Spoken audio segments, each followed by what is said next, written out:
I'm so sorry about it. Your free speech is not more important than the lives of like black trans femmes and students on this campus. I'm so sorry. Yes, exactly. Hate to break it to you. They're choosing to protect this white cis male professor over its students. College campuses is where the West goes to DEI, but not today and not at Duke, because they just asked Jerry Seinfeld to be the commencement speaker for the graduating class of 2024. And Jerry received a standing walkout from the pro-Hamas protesters. But it stinks for them because they actually missed a fantastic commencement address. I'll talk about that and more today on Indie Thinker.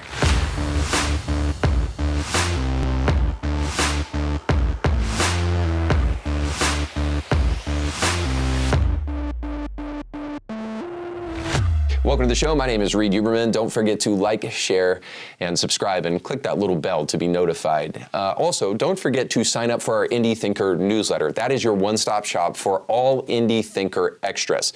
So if you want to gain access to our aforementioned newsletter that comes out on a weekly basis, that goes deeper into kind of the subjects that I cover on the show, but in a much more in-depth and, I think, thoughtful manner, then you definitely want to gain access to that. But then also there's exclusives like ebooks. I'll be sending out this week the free ebook to the 10 Commandments of Progressive Christianity, a must-read book, and all of that goes to you free for being a newsletter subscriber. And then you'll also find book reviews and all sorts of other extra videos that will help take your indie thinking journey to the next level. Then you'll also see the trailer to our brand new documentary that is currently in production called Fatherless, and you'll even find ways to support the show and that documentary. All that and much more by signing up for our newsletter. So don't forget to do that by going to the link on the screen, or you can go to the description of this podcast where you can find a linktree link that will take you to that newsletter.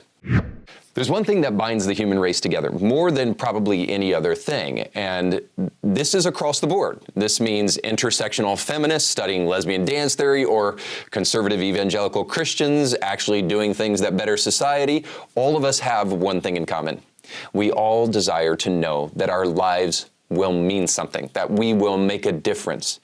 When you're socially awkward and you don't have a lot of friends and you find it hard to fit in easy, you will run to find that meaning in the quickest ways possible. And very often people find that on the protest lines. And by the way, any cause will do, no matter how mentally or spiritually bankrupt. As long as you got a sign in your hand and you've got your Marxist comrades behind you shouting the most insipid slogans, as long as you have that, you can get the placebo effect of actually making a difference in this world and standing up for something.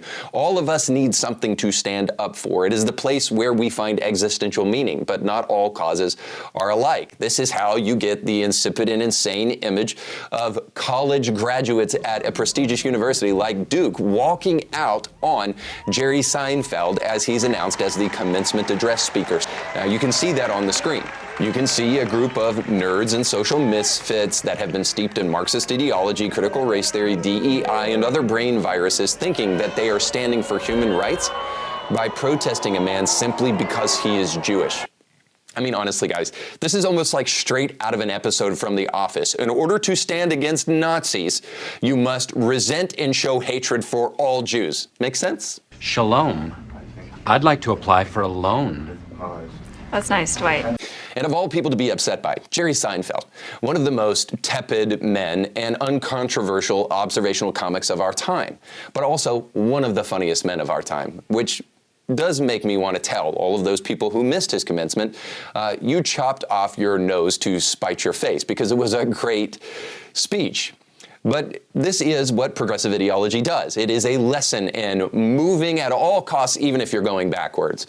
I mean, this is essentially what we can come to expect from a generation of people who have heard their whole lives that, by the way, you're just an accident, you're just random molecules colliding, and you don't have any divine design to your life, and there's nothing really special about you whatsoever, and certainly there is no divine designer that created you with meaning and with purpose. Once we told a generation of people that very thing, it should come as no surprise to us when they act like a bunch of mindless animals. Well, it's almost like the secularization of society is a great means to control people who would otherwise find their ultimate authority not in government, but in God. Because people who have no hopes are easy to control. For those who missed it, or those who didn't even know that it existed, I want to share it with you now. Find fascination. Fascination is way better than passion. It's not so sweaty. I will give you my 3 real keys to life, no jokes in this part. Okay, they are, number 1, bust your ass. Number 2, pay attention. Number 3, fall in love. Number 1, you obviously already know. Whatever you're doing, I don't care if it's your job, your hobby, a relationship, getting a reservation at, unless it's those heavy wooden doors at the West Union, torn open, and your heaving pec muscles. It's embarrassing. Just be willing to do your work as hard as you can with the ability you have. We don't need the heavy breathing and the outstretched arm from your passion. It makes coworkers uncomfortable in the cubicle next to you. Find fascination. Fascination is way better than passion. It's not so sweaty. I will give you my 3 real keys to life, no jokes in this part. Okay, they are, number 1, bust your ass. Number 2, pay attention. Number 3, fall in love.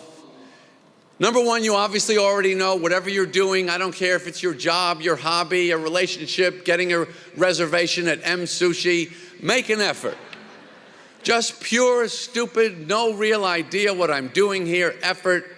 Effort always yields a positive value, even if the outcome of the effort is absolute failure of the desired result.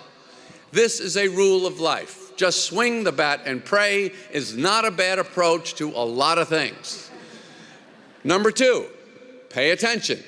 If you're in a small submersible that looks like a giant kazoo and going to visit the Titanic, 7 miles down at the bottom of the ocean, and the captain of the vessel is using a Game Boy controller, pay attention to that. What are you checking out down there? Oh, I see what happened. This ship sank. Now I understand why it never made it into port. If the fish where you are have eyes like Shelley Duvall and a bendy straw with a work light hanging off their head, you do not belong there. If the fish are going, I can't see a goddamn thing, you won't either. Number 3, fall in love. It's easy to fall in love with people. I suggest falling in love with anything and everything, every chance you get. Fall in love with your coffee, your sneakers, your blue zone parking space. I've had a lot of fun in life falling in love with stupid, meaningless physical objects. The object I love the most is the clear barrel Bic pen, $1.29 for a box of 10. I can fall in love with a car turn signal switch that has a nice feel to it, a pizza crust that collapses with just the right amount of pressure. I have truly spent my life focusing on the smallest things imaginable, completely oblivious to all the big issues of living. Find something where you love the good parts and don't mind the bad parts too much. The torture you're comfortable with. This is the golden path to victory in life. Work, exercise, relationships, they all have a solid component of pure torture, and they are all 1,000% worth it. Privilege is a word that has taken quite a beating lately. Privilege today seems to be the worst thing you can have.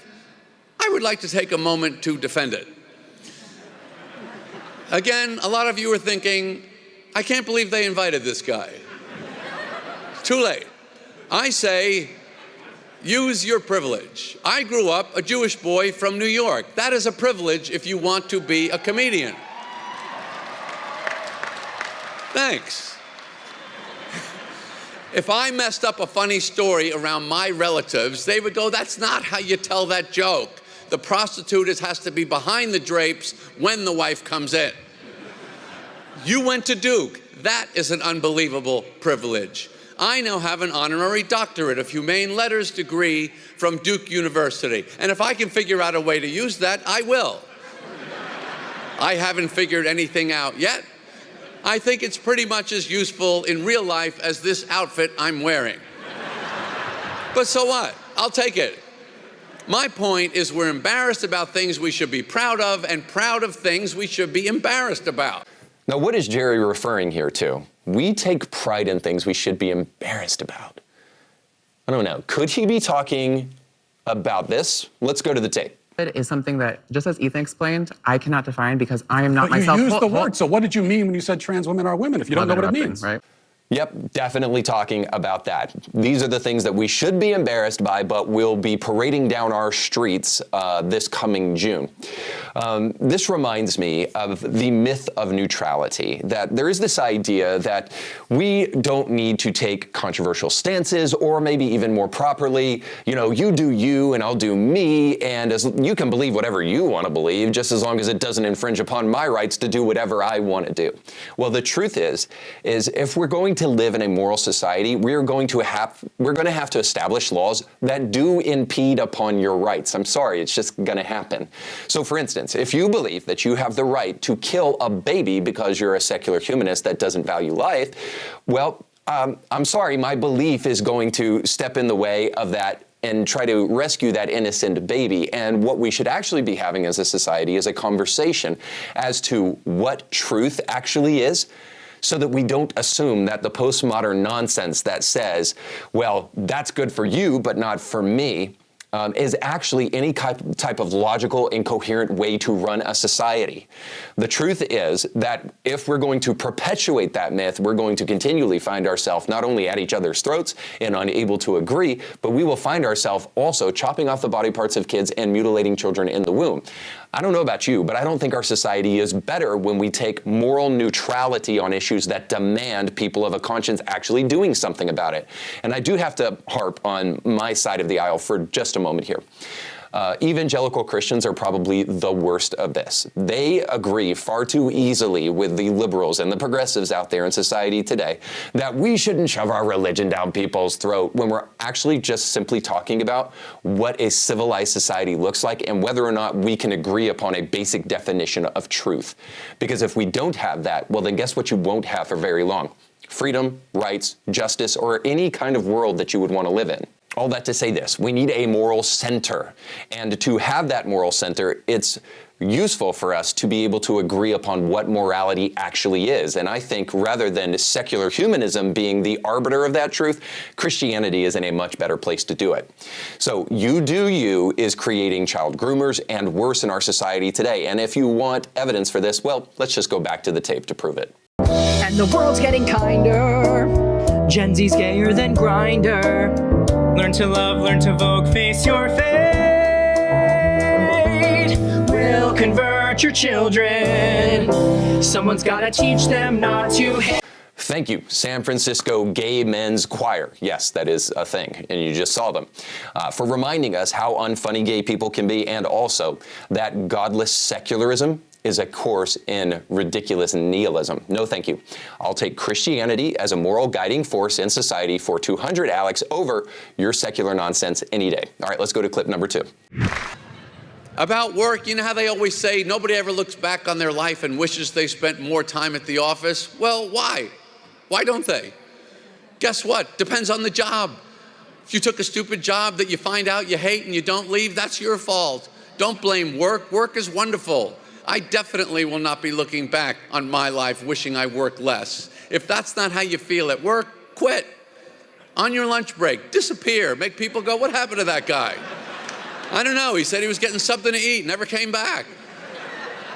The one thing I know about this gang here, you are all worker bees, and I mean that as the highest compliment. I love bees.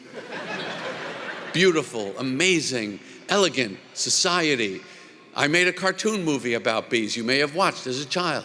If any of you felt slightly uncomfortable about the sexual undertones in the relationship between Barry the bee and Vanessa, the florist who saves his life, I would like to apologize for that now. I may not have calibrated that perfectly, but I would not change it.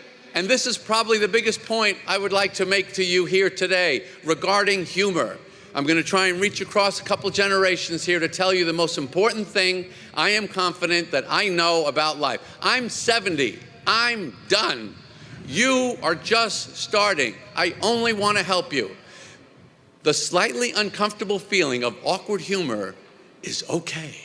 It's not something you need to fix. I totally admire the ambitions of your generation to create a more just and inclusive society. I think it is also wonderful that you care so much about not hurting other people's feelings in the 1,000,001 ways we all do that every second of every day. It's lovely to want to fix those things, but, all caps, but, what I need to tell you as a comedian, do not lose your sense of humor. You can have no idea at this point in your life how much you are going to need it to get through. Not enough of life makes sense for you to be able to survive it without humor. And I know all of you here are going to use all of your brains and muscle and soul to improve the world, and I know you're going to do a bang-up job. And when you're done, as I am now, I bet the world, because of you, will be a much better place. But it will still not make a whole hell of a lot of sense. It'll be a better, different, but still pretty insane mess. And it is worth the sacrifice of an occasional discomfort to have some laughs. Don't lose that. Even if it's at the cost of occasional hard feelings, it's okay, you gotta laugh. That is the one thing at the end of your life you will not wish you did less of. Humor is the most powerful, most survival, essential quality you will ever have or need to navigate through the human experience. I love this fearless guy. Harvard used to be a great place to go to school. But his last line about humor is so apropos. It's so fitting because we really need it. We're living in a society today that is more depressed, more anxious, and more suicidal than ever. And we need to be able to laugh just a little bit. And at the same time, as secular leftist ideology kind of takes over the culture and occupies spaces of elitism, we are finding that comedy is dying along with that you get safe spaces instead of things that we can laugh about. So let me paint a scenario for you real quick. Work hard and take a risk, and who knows what may happen.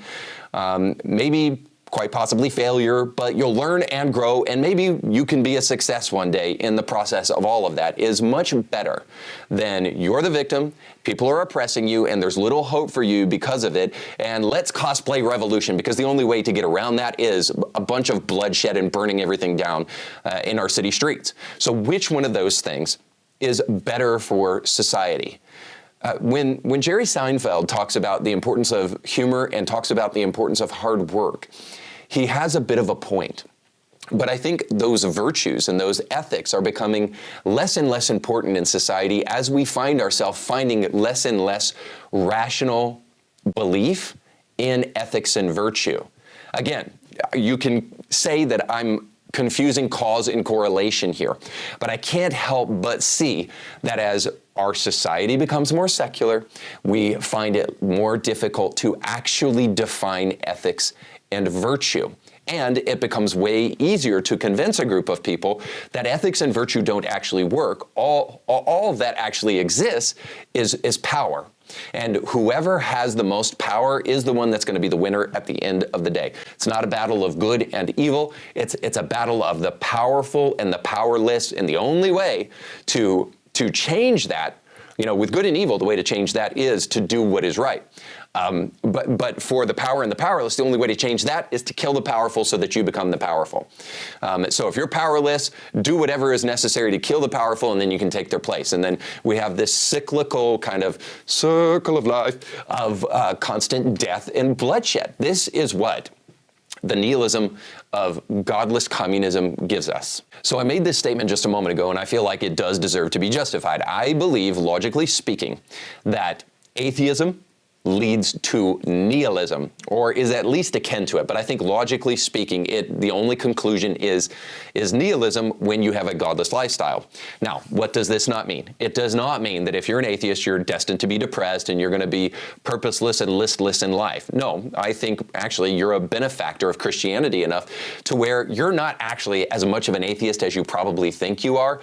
And whenever you want to borrow virtue and ethics, you always stick your hand in the back pocket of Christians, steal their wallet, and then you take it for yourself, and then you think that atheism can justify all of that.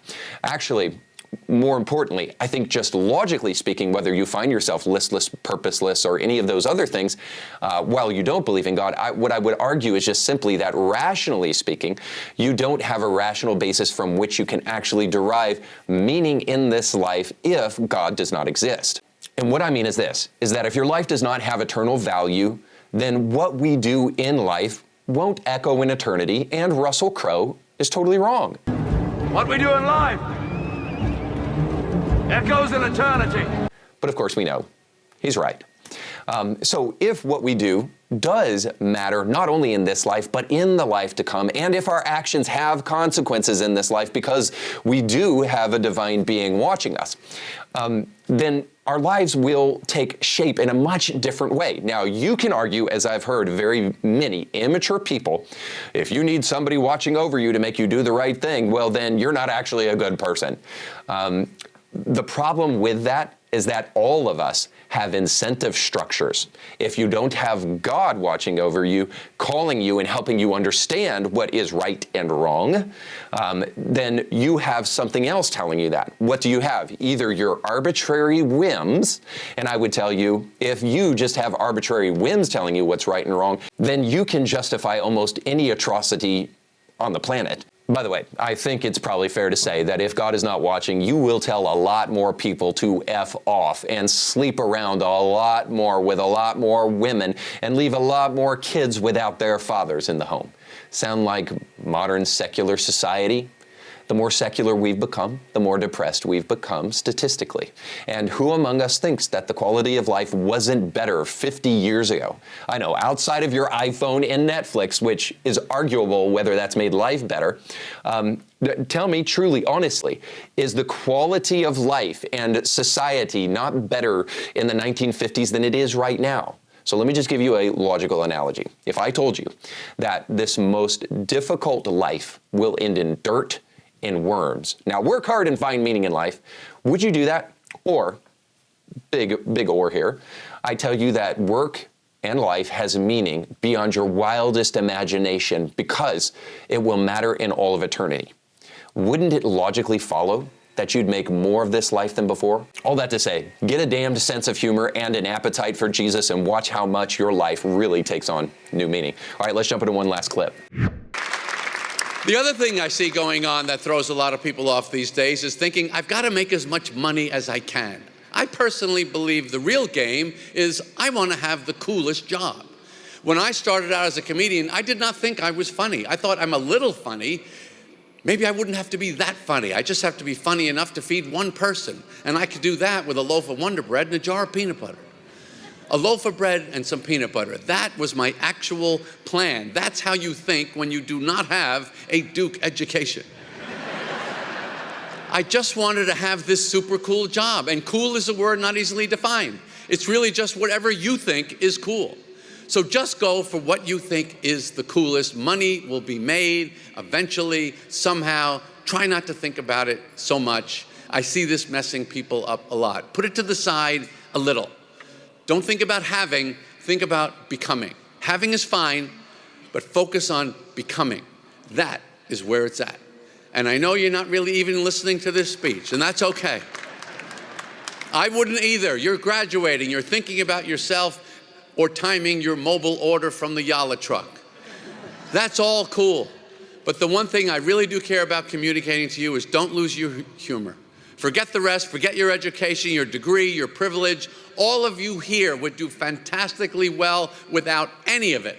All of you here, without question, are the best of the best. Just don't lose your humor. It's not an accessory. It's your Stanley Cup water bottle on the brutal long hike of life. And humor is not just for the stress relief or even just the simple fun of laughing, but for the true perspective of the silliness of all humans and all existence. That's why you don't want to lose it. Try to enjoy some of the dumbness of it all.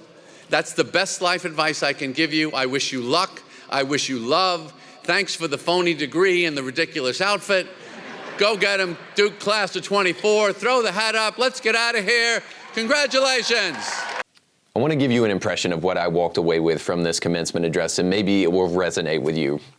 The resurgence of bold comedy and even colleges with backbones gives me a little bit of hope that there might be a resurgence of faith. The pandemic sent a lot of people from church back homes, and not a lot of them came back. Now, a record number of people do not attend church anymore, and America is now below the majority of people actually attending church on a regular basis. And this is the first time it's happened in history. And with that decline comes a country that used to boast of men made in God's image, giving way to a culture that cannot even define a woman anymore, that mutilates children outside of the womb and kills them in the womb. I can't help but feel religious meanings and definitions would help in the public square right now. If you are not that dogmatic as an atheist, which, by the way, is very ironic because they accuse Christians of being dogmatic, I would hope that you could understand the importance religion, specifically Christianity in the West, has played for society and how much of an influence it will make if it goes away. Perhaps then, if that is true, and it is irrefutably true, then maybe you should think about practicing it yourself. And Duke at least tipped its toe in the water, not necessarily of religion, but in truth-telling, when one of the funniest Jewish men in human history came to their university in defiance of a few spoiled brats that want to protest for terrorists. Just maybe, if a group of Christian men had a similar backbone, the church would look much different and our society would look different. That's all it will take, because almost every poll tells us that the only reason people don't believe in God is not because Christians are just unloving and hypocrites. That's nonsense. Every poll ever taken on the matter suggests this: Christian pastors have not been able to provide convincing evidence for God's existence because it takes a lot of effort, intelligence, study, and a little bit of boldness to believe that that message can truly resonate with a secular society so steeped in Netflix and chill. In other words, modern pastors have taken the easy route, and instead of coming up with convincing, powerful arguments for the faith, they've rather jumped into really passive and weak attempts to try to cater to the culture. Who is the profound and thoughtful speaker of our age in the church? Who is that person? I've been a Christian for going on 25 years, and I can't name a soul outside of Bill Craig and John Lennox, men who are standing for the faith and providing evidence for God's existence and reasons to believe. Both of these men, by the way, are in the twilight of their career. I can't think of a single Christian leader, pastor, or anybody else under the age of 70 in the mainstream providing evidence for God's existence, the necessity of salvation through Christ, and powerful arguments for why we all need God. Without that, all we have is pastors pandering to a group of Gen Zers who just want to feel better about themselves, Christians who need stress relief and look to God to get it. That kind of Christianity is very pathetic, weak, and short-lived. Anybody can find a Tony Robbins motivational speech or a TED Talk online with just one click. What they can't get from YouTube is the presence of God in a setting where the truth is being proclaimed with authority. And I'm talking about deep truths that hit you in the gut. People will flock to that. It's only sad that Jerry Seinfeld, on this occasion, had to be the representative of that courage at Duke University, rather than a pastor. But maybe there's good news in that. If Jerry can stand for the truth and tell truths like he did at Duke with ease, maybe Christian pastors and leaders can do the same. All right, that's all the time we have for today. Thanks so much for watching. Don't forget to like, share, and subscribe, and go with God.